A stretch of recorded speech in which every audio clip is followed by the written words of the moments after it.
Horizon Gents from Kurzgesagt, and this is True Limits of Humanity, the final border we will never cross, by the channel Kurzgesagt in a nutshell. I think I'll react to some similar video like this. I think it's just a series, True Limits of Humanity, something like that. Is there a border we will never cross? Are there places we will never reach? No matter how hard we try, it turns out there are. Even with sci-fi technology, we are trapped in a limited pocket of the universe and the finest stuff within it. How much universe is there for us and how far can we go? Yeah, I mean, there is a limit, obviously. I mean, it depends on the limit. Right now, I mean, there is no way to go faster than speed of light. And even the wormholes are not a thing currently. So if you want to go to the closest star, it takes more than 70,000 years. That's just our closest star. So just traveling around our galaxy just seems like way too long of a time, especially for our lifespan. So, tons of generations would come and go before we reach any meaningful place, I guess. And that's just in our galaxy. Beyond our galaxies, that's even unthinkable. Like traveling between two galaxies, there's just no. So yeah, there are limits of humanity, but there is a hope that we might one day develop some kind of technology, even though I don't see how. The wormholes, of course, theoretically, mathematically, you can say that there can be worms, but mathematically, you can say a lot of things that doesn't exist in real world, in physical world. So I don't know about wormholes. Apart from that, I don't know, maybe, cryo sleep. So, even if it takes hundreds of thousands of years, even millions of years, one day we reach some kind of star. In that sense, maybe we could travel, who the hell knows. But yeah, let's watch this one. Remember, people, if you like my reaction, don't forget to like and subscribe. Check out the reaction. There's a link in the description. Check out the cast of the playlists like Kurzgesagt in a nutshell, Real Life Lore, CGP Grey, Internet Historian, all sarcastic production. And yeah, let's watch this one. Is there a border we will never cross? Are there places we will never reach, no matter how hard we try? It turns out there are. Even with sci-fi technology, we are trapped in a limit. Okay, whenever I explain something, whenever I say something like this is what I know, I always have this feeling that I can be wrong, obviously. There will be something that will prove me wrong. But when Kurzgesagt says, yeah, there are true limits of humanity, the end, that just feels a bit weird, like, goddamn, that is true, isn't it? Limited pockets of the universe and the finite stuff within it. How much universe is there for us and how far can we go?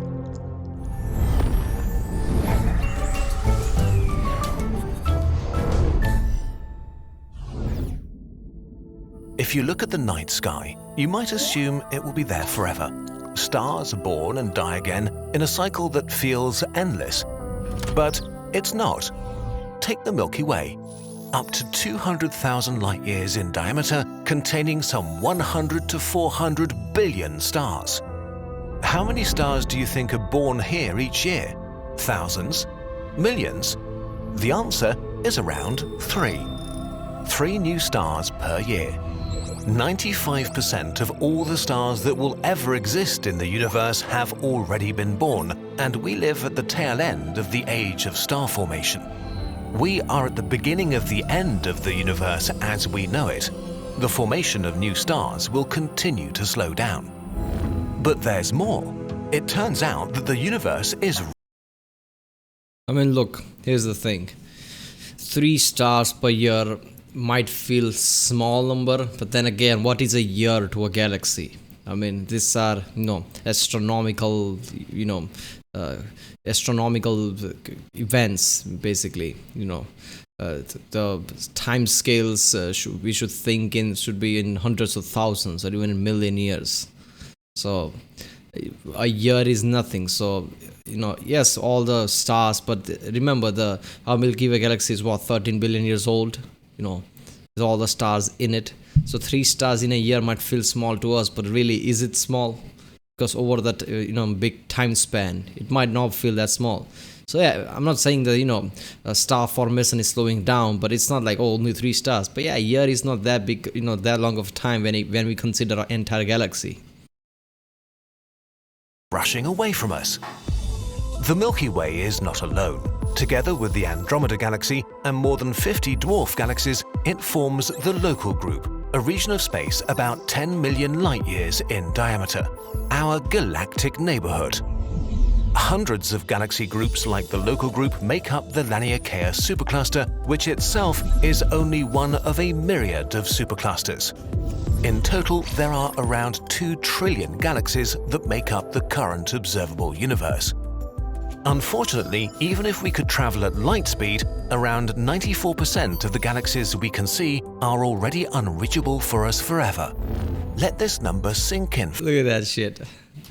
This puts into perspective. This is the observable universe. This is the closest radius that we can reach right now, even at the light speed, because, you know, beyond all these things, even if we go at the speed of light, we can't reach it, because obviously dark energy is pushing things apart faster than the speed of light.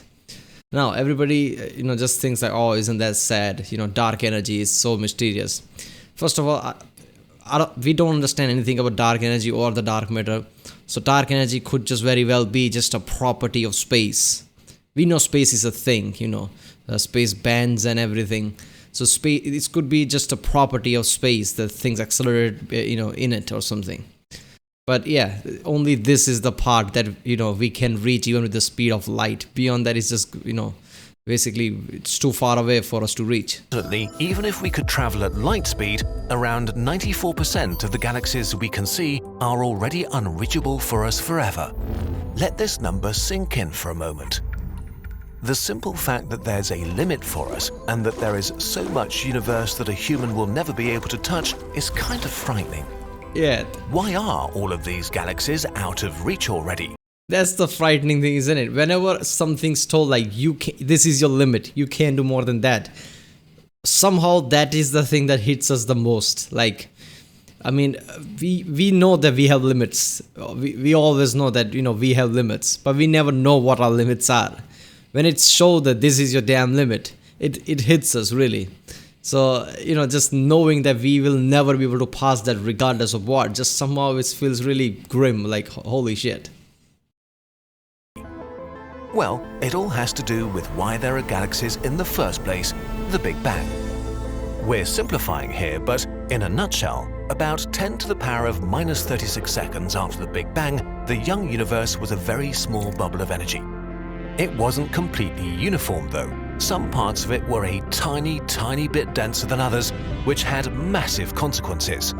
In a process called cosmic inflation, the observable universe expanded rapidly, from the size of a marble to trillions of kilometers in a trillionth of a second. That was so fast that all those tiny differences in density were stretched from subatomic distances into galactic distances, which is why the whole universe consists of more and less dense regions. Pockets of the universe filled with a bit more stuff than the space around them. After that short but powerful inflation ended, gravity began trying to pull everything back together. Inside the denser pockets, gravity emerged victorious, and so over time they grew into groups of galaxies like the one we live in today. The local group is our pocket of the universe. But at larger scales outside the denser pockets, the expansion of space never stopped. This means that our local group is surrounded by a lot of stuff, but none of those structures and galaxies are gravitationally bound to us. The more the universe expands, the larger the distance between us and the other gravitational pockets becomes. Even worse for us, the expansion of the universe is accelerating. Yeah. We don't know why this happens, so we came up with the concept of dark energy. You can imagine it like an invisible effect that speeds up the expansion of the universe. We'll explain these concepts in more detail in another video though. For now, all you need to know is that the universe is expanding fast. Yeah, knowing how the laws of physics work, just thinking that there is an actual energy that pushes things away feels a bit weird to me, so I don't think that can be the answer. I mean, sure, we might learn that, you know, there is something that pushes us away, but I feel like there must be a different property of either gravity or different property of space that we don't understand, which is dark energy. But this is, you know, we don't understand it, so there must be some mystical, you know, mysterious energy that pushes us away. I don't know, that I don't feel like that's going to be true. Faster and faster. This expansion means that there's a cosmological horizon around us. Everything beyond it is traveling faster relative to us than the speed of light. So everything that passes the horizon is irretrievably out of reach forever, and we will never be able to interact with it again. In a sense, it's like a black hole's event horizon, but all around us. Make it creepy, why not? 94% of the galaxies we can see today have already passed it and are lost to us forever. Wait, if we can't interact with them, how come we can still see them? Well, the way we're able to see something is via light, and although the speed of light is the fastest way to travel through the universe, it needs time to get from one place to another. Every second, light reaches us from trillions of galaxies that have passed the horizon because when their light was emitted, they were much closer to us. We are looking at their ancient past and see their ancient positions. So That is just so effed up, isn't it? we are looking Look at at their ancient past. We all always hear in the news like there is a galaxy found 13 billion years ago. This is the oldest galaxy that we found. There is this blob seen in the Hubble telescope or something like that. We know that that galaxy is so far away by now that there's no way in hell we'll ever be able to reach it regardless of what we do. We're just seeing the ghostly image of it. That's just spooky. That's just like, seeing somebody's photo just before the tragedy happened, something like that, just before the person died. It's always grim to look at that. That feels like that when we've seen it. Like, obviously the person didn't die, but just went in some, so far away, we will never be able to reach it. That's just effed up. About dark energy, like I said, I think it's going to turn out there's some kind of property of space, and I hope it is. Because then we'll be able to, manipulate it in some way. So maybe that way we could create some kind of a wormhole type effect. Like slow down space, speed up space in certain area, create some kind of a tunneling effect. But yeah. And see their ancient positions. So the observable universe is much larger than the universe we can actually interact with. In a sense, the universe is pulling off a great show for us, showing us things that are out of reach forever. We have no idea what these galaxies look like today, and we will never know.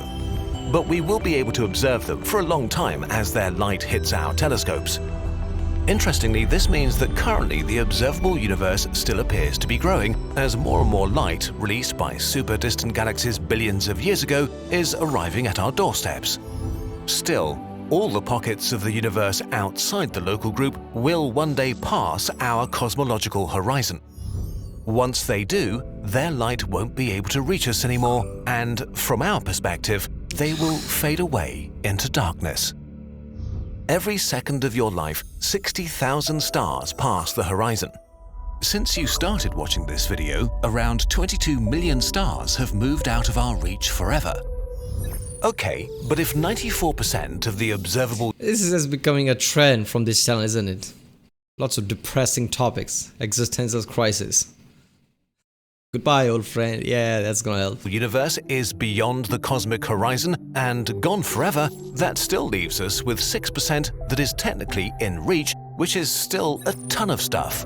Yeah, all the galaxy huge pockets stuff. that are less than 18 billion light years away.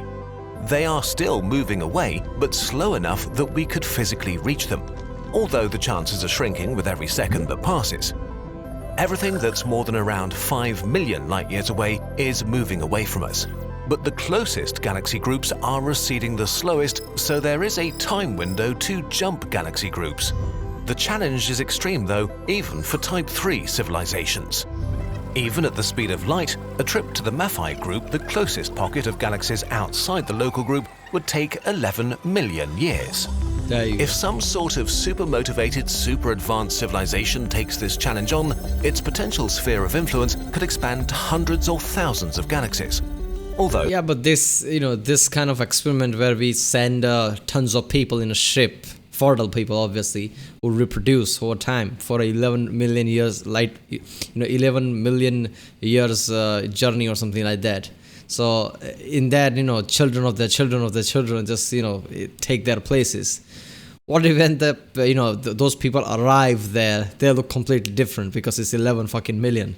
So, the people would look completely different. And by that time, what if they even forgotten why they went there in the first place? Or what's the goal? Or they are completely changed at a rate that you can't even recognize them as humans. This is like that experiment where people, where teachers do in school, where somebody says one thing to first kid of the class, and then the kid just pass on to the next guy up until the last kid, and the last kid says something completely different than the first kid what he heard. So this is like that. The people who would arrive there 11 million years after would be completely different. Their goals would be completely different. Their thought processes would be completely different in a way. The ideology and everything would be completely different. They wouldn't even recognize humans as humans. As time passes and the universe grows, they would be separated forever. It's pretty safe to assume that humans will not make this journey, at least not with technologies that are even remotely on the horizon. For us, the local group is most likely the largest structure that we will ever be a part of. Just traveling between the stars would be an achievement of epic proportions. We would already be incredibly successful if we were to colonize our cosmic backyard, which accounts for 0.00000000001% of the observable universe. As dark energy pushes the rest of the universe away from us, the local group will become more tightly bound. All its galaxies, big and small, will merge together to form one giant elliptical galaxy with the unoriginal name Milkdromeda in a few billion years. This process might even smash huge gas clouds together and re-spark star formation for some time. And this new light will be very welcome because at some point the galaxies outside Milkdromeda will be so far away that they become too faint to detect. Once this happens, no information outside of the local group will reach us ever again. The universe will recede from view. A being born in the far future in Milkdromeda will think that the universe consists of nothing but its own galaxy. When they look far into empty space, they will only see... Why are we always, draw some, future person or some alien? We always draw them with big brains. They could be with little brains, who the hell knows? With all the social media and shit going on today, it's not far-fetched to think that future generation are gonna have smaller brains. More emptiness and darkness. They won't see cosmic background radiation, and they won't be able to learn about the Big Bang. They may have no way of knowing what we know today, the nature of the expanding universe, when it began, and how it will end. They might think the universe is static and eternal. Milkdromeda will be an island in the darkness, slowly getting darker and darker. Still, with its trillion stars, the local group is certainly a big enough playground to entertain humanity for a while. After all, we still haven't figured out how to leave our solar system, and we have dozens of billions of years at the very least to explore our galaxy. And we have the incredible luck to exist at the perfect moment in time to see not only our future, but also our most distant past just by looking into the night sky. As isolated as the local group is, it is our home. And it really is a spectacular place. Time for some behind-the-scenes content. You might have noticed that we sorta already made this video a few years ago, but the original had a regrettable mistake. Oh, see, I knew it. I knew I've seen some videos like this. Yeah. It is depressing to think that we won't be able to reach certain areas. When we hear that, it feels depressing, but think it like that. There's a person who built a fucking, 50, 60,000 square foot house. Now you're gonna tell him, yeah, you can build a 200,000 square foot house, and that person gets depressed. Yeah, but you have 50 to 60,000 square foot house. I mean, so what if you can build 200,000 square foot house? I mean, you already have 60,000 square foot house. It's gigantic already. So it's like that. I mean, yeah, we can't reach, far distance galaxies, but whatever we can reach right now is already too big enough. In it, we said it would be physically impossible to ever leave the local group to reach other galaxy groups. But our travel limit is actually much larger, as we showed in this video. It's not physically impossible to go further, but just extremely unlikely that it'll ever happen. So why did we leave the video up? Well, it has to do with the nature of the mistake. We talked to astrophysicists, and they thought it didn't matter. The parts they considered important were correct, and they thought we should just leave it and move on. Yeah, because, at this point you're being pedantic, that kind of thing. Yeah, that's a mistake, but, all the limits of the technology we have, or even when we develop all the technology, it still wouldn't be enough to travel anyway. So does it even matter? So with that feedback, we decided to spare the video. But since 2016, and really thanks to you burbs, we were able to grow Kurzgesagt and add fact checkers to the team and develop an in-depth process with experts and our detailed sources documents to avoid these sorts of mistakes and also to make our work transparent. We can't avoid making mistakes from time to time, but we can work hard on getting better, and this video kept bugging us. So we finally decided to replace it, not just re-upload, but remake it better and longer and add fun universe facts to make it worthwhile. Sorry for taking so long. We'll leave the old video up, but pin a comment and change the title. If you want to support us and our sometimes exhausting but hopefully Yeah. So the limits of humanity is really big, but let's just think like this. Yes, it might be depressing for a distant human that one day we'll get born and we'll see in the sky and there's nothing there but our own galaxy. We realize that knowing how much, mammal species lifetime is, we probably won't be around to witness all that. So, happy endings, I guess. Alright, people, if you like my reaction, don't forget to like and subscribe. Check out the reaction. There's a link in the description. Check out the Cosmological playlist. Check out the end cards, and I'll see you next time.